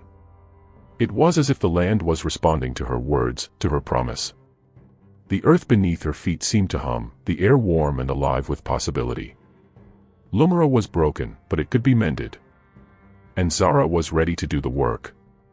The days following Zara's proclamation in the village square were filled with an air of cautious hope. The people of Lumra had begun to stir from the long, oppressive silence that had gripped the kingdom. Whispers of change were spreading through the streets, carried by the wind like the first scent of rain in the dry season. But hope alone was not enough. Zara knew the road ahead would be long and challenging. The wounds of the kingdom were deep, and healing would require more than just magic, it would require trust, effort, and the courage to face the truth. Zara and her father, King Jaja, met with the elders of the kingdom the very next morning. The elders were a group of wise men and women who had long served as advisors to the royal family. Their faces were lined with age, their eyes keen with the wisdom of years spent observing the ebb and flow of Lumra's history. But today, there was something different about them, a sense of expectation that had not been there before. Zara could feel the weight of their gazes on her, and she knew that they, too, were waiting to see what would happen next. The council gathered in the palace courtyard, where the sun hung low in the sky, casting long shadows across the stone. Zara stood before them, her hands resting lightly at her sides. She was no longer just a princess, she was a leader, a healer, and a symbol of change. The elders had once doubted her, seeing only a girl with mysterious magic, but now, they saw something more. They saw the strength in her, the heart that beat for the kingdom, the magic that could restore what had been lost. Zara, the eldest of the council, Nia, spoke first. Her voice was soft, but there was a certain firmness to it that carried through the courtyard. You have proven yourself in ways we never imagined. But you are young, and this kingdom is not easily mended. We will need your guidance, but we will also need our people's trust. They have been through much. Zara nodded, her eyes steady. I know. The people are afraid. They've suffered under the rule of fear, and now they don't know how to hope again. But I believe that Lumra can heal. We can rebuild, together. It will take time, and it will not be easy. But if we are to succeed, we must start by listening to the people. The healing must come from the ground up. There was a murmur of agreement among the elders. Nia's eyes softened as she gazed at Zara. You speak of truth, child. And truth is what we need most of all. The kingdom is fractured, and only by confronting the wrongs of the past can we begin to make things right. For the next several hours, Zara and the council discussed the path forward. They spoke of gathering the people, listening to their concerns, and addressing the needs of those who had suffered most under Bako's rule. The village of Tula, where Zara had spent much of her childhood, would be the first to receive aid. Its people were the most in need, having been severely affected by the harsh policies Bako had imposed. Zara also spoke of the importance of restoring the balance between the land and the sea. The magic that flowed through her was tied to both elements, and it was through that connection that she could heal the earth, the waters, and the people of Lumra. She promised that she would work alongside the elders to guide the restoration, ensuring that the magic was used not for power, but for peace and prosperity. As the council disbanded, Zara found herself once again standing alone in the courtyard, the weight of her responsibility pressing down on her shoulders. The sun had set, and the palace was bathed in the soft glow of twilight. She gazed out over the kingdom, her mind racing with plans and possibilities. Are you all right? Emma's voice broke through her thoughts, soft and concerned. Zara turned to find her friend standing nearby, her face glowing in the fading light. Emma had been by her side throughout the darkest moments of her journey, and Zara was grateful for her presence. I'm not sure, Zara admitted, her voice barely a whisper. It's a lot to carry. This kingdom, it's been so broken for so long. How do I fix it? How do we fix it? Emma walked over and placed a comforting hand on Zara's shoulder. You don't have to do it alone. You have us. You have the people. They believe in you, Zara. And even if it doesn't feel like it now, you're already making a difference. Zara smiled at her friend, grateful for the support. I know. Sometimes it feels like there's so much to do. I don't want to fail them. You won't fail them, Emma said firmly. You have the magic. You have the strength. And most of all, you have the heart. The next morning, Zara and the council set out for Tula. The journey was not a long one, but it felt like a pilgrimage, a return to the roots of the kingdom, to the place where Zara had first felt the pulse of the land's magic. The village was nestled near a river, its huts made from palm fronds and clay. The people of Tula had always been close to the earth, and Zara could sense their longing for the days when the land had flourished under the watchful care of the royal family. As they approached, Zara could see the signs of hardship. Fields that were once green and bountiful now lay fallow, and the river, once vibrant and full of life, had slowed to a mere trickle. The people of Tula were waiting for them, their faces wary but hopeful. Zara felt a pang in her heart as she looked into their eyes. They had been abandoned, left to suffer in silence, and now they were looking to her for guidance. She stepped forward, her voice steady as she addressed the crowd. "I know the land has been broken, but we are here to begin the healing. Together, we will restore the river, the fields, and the balance that has been lost. I will call upon the magic of the land and the sea to bring life back to this place. And I promise you, the kingdom will not forget you again." As Zara spoke, the air seemed to shift. The wind began to stir, and the ground beneath her feet hummed with energy. She raised her hands to the sky, drawing on the magic that flowed through her veins. The land responded, the earth warming beneath her, the river beginning to rise as the waters rushed back to their banks. The people of Tula watched in awe as the fields began to green, the trees sprouting fresh leaves, and the river surged with life once again. Tears of joy filled the eyes of the villagers, and Zara could hear their whispers of thanks. She had done it. She had begun the healing. But it was only the first step. There was much work to be done, throughout Lumara, and within her heart. But for the first time since she had been cast into the sea, Zara felt a sense of peace settle within her. As the seasons changed, Lumara transformed before Zara's eyes. The once broken kingdom began to heal, piece by piece. The villages flourished, the land grew bountiful again, and the river sparkled with life. The people, who had once feared Zara's magic, now embraced it as a gift. King Jaja, his heart lightened by the changes, stood proudly beside his daughter, a king no longer blinded by fear, but one who led with wisdom and compassion. Zara, now recognized not only as a princess but as a true leader, continued her work to unite the kingdom. She knew the road to peace was long and would require patience, but she had learned something invaluable along the way, the power of hope, the importance of trust, and that magic, when used for good, could heal even the deepest wounds. The palace was no longer a place of fear and tension but a symbol of unity. The courtiers who had once betrayed Zara now worked alongside her, understanding that true strength came not from power, but from the heart. Zara's heart. One evening, as the sun set over the kingdom, Zara stood with Emma at the edge of the river, watching the golden light dance on the water. "You did it," Emma said with a smile. "You saved Lumara. You saved us all." Zara smiled, feeling the warmth of the land beneath her feet, the wind in her hair. "It wasn't just me. It was all of us. Every person, every part of this kingdom. We healed together." The river flowed steadily, a symbol of the kingdom's rebirth. Zara knew the work wasn't over, but she also knew that the heart of Lumara was strong, and together, they could face anything that came their way. The story of Zara teaches us that even in the darkest times, hope and determination can bring about great change. Sometimes, what seems like a curse can be a gift in disguise, and true strength comes not from power, but from kindness, trust, and love for those around you. By working together, we can overcome even the greatest challenges. What do you think Zara's greatest lesson was in this story? Was it about believing in herself, trusting others, or something else? Share your thoughts in the comments below. And don't forget to like this story if you enjoyed it, and subscribe to get more amazing tales like this one. Your support helps us bring more magic to the world.